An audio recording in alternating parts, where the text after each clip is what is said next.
What's your name, sorry? My name's Ash. Ash. That's right on the line. Okay, I'm with Ash from Dream. What is Dream all about? Well, Dream's a first-person atmospheric exploration game. So it's a story game, but we're trying to do it differently. So instead of holding your hand and guiding you through a linear story, we want to really push you out there and let you explore it yourself. So we've got 3 linear puzzles in each act, giving the game 3 main acts. And we have to have a linear puzzle in order to get the key story, like fundamentals in place. But after you solve each act's puzzle, you move on to the next act, and then you're free to go back and explore any levels that you may have missed. So you play as a guy named Howard Phillips. He's just graduated from university, doesn't quite know where he's going in life, so he starts practicing lucid dreaming. And through these dreams he finds out what he wants to do and where he wants to be. So the first dream in the first act is the desert, and that represents Howard being lost, isolated, lonely, things like that.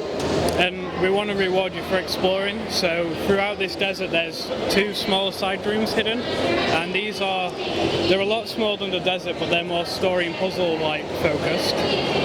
So if you complete these, you get progress towards a better ending. So we have 5 endings planned at the moment, and we're pretty happy with them. But the great thing is, if you find a puzzle in, say, the desert in Act 1, and you solve it, that kind of links back to Howard's subconscious, and you see his mind form a tunnel in these dreams. And you can go through and kind of play, it's like a dream, like a flashback kind of thing. It triggers some memories. And then he's like, yeah, that's what I was all about, that's what I want to be. So you start off in a house, your uncle unfortunately passed away and left you this house, but we don't tell you that directly through the player's voice, we tell it in the story environment. So if you look around you'll see the will on the table, letters for his uncle that had just been piled up at the door, so things like that. So we're also trying to tell the story through the environment as well. So you can go to sleep in your bed, and that takes you to like a hub world, which it kind of represents Howard's subconscious. So you can see it's built of all these cubes, which are kind of his mind building his path. And there's a few dark cubes hidden around, and these kind of represent like a progress status, the kind of things that Howard hasn't quite solved yet in life and needs to overcome in order to progress. How did you actually come up with this idea of Dream? Well, it started in university. Hypersoft was founded by 3 of us, me, Sam and Lewis. We're university students, and it was one of Lewis's projects in year 1, I think. And for placement year, all the games placements were QA testing, and we wanted something more hands-on, so we went to business school in our placement year, learned about business and started to form Hypersoft and build Dream. So we really liked Lewis's concept. It was kind of like Dear Esther, but Dear Esther had came out by then, so what we did is rewrote it all from scratch, looked at everything story games have done right and wrong, so like Dear Esther, Yumi Nikki, Dream LSD Simulator, things like that, and we kind of rewrote the whole game concept and GDD, and we took it from there really, and we've just been published, so we've hired a 4th member, which is Gary, and we've got a year left on working on it full time. Cool. How long did it take to get you published? Has Steam really helped out in that sort of Steam hasn't helped in getting us published, but being greenlit definitely was a positive for us in regards to the publishers.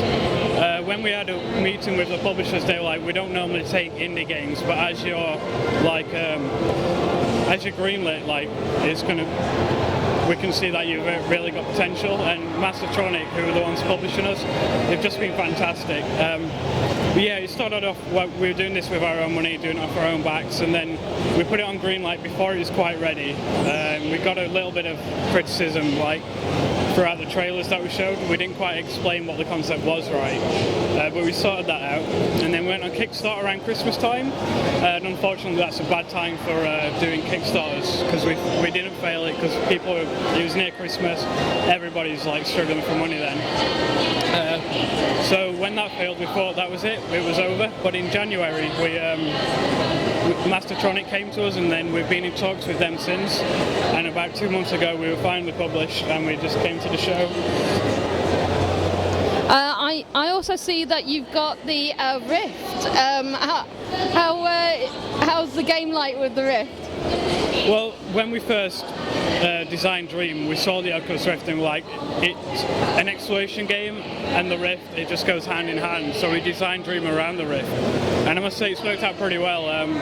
You really feel, we're all about atmosphere and VR, and you really do feel like you're in there with the sound and the music. And we're looking at other things like the Razer Hydra and the Leap Motion, but we're just toying around with those at the moment. But the Rift is incredible. Like, it just, I can't explain it. It's one of those things you need to experience for yourself. I've noticed that you've only limited gameplay to 5 minutes. Exactly how many people do you seem to be getting through this weekend? Oh, I don't even know, there's too many. Originally it was 15 minutes and then we just got queues which were like 4 or 5 hours long. So we chucked it down to 5 minutes, and the queue's always about 3 hours long throughout the whole day, so I can't explain how many people that is, but I'm not very good at maths, but it's quite a lot of people. It's really nice to see them playing and getting good feedback. And how much is the cosplay stage annoying you right now? Very much, but there's some good cosplay going on. I keep wanting to look at them all, but yeah, no, it's nice to be near there. Obviously we're getting attention from them as well, so have you actually looked around at any of the other games as well? Which is your favourite apart from yours, of course? I really like Titanfall, which was quite a surprise for me because I don't like shooters, I don't like Call of Duty, but Titanfall was just incredible. I played Montague's Mount and that was like another great story-driven game. And Assassin's Creed, like, I was surprised by that. I don't normally like them. I like them, but I always end up playing half and then leaving it. But I really like Pirates, and I think they've gone in the right way with the new Assassin's Creed as well. In regards to indie games, like, I just think they're all fantastic. They're all being experimental, which is what indies should be doing. And there's just way too many to pick from. It's going to be an exciting time for indie games. It's really growing. Thank you very much for talking with me.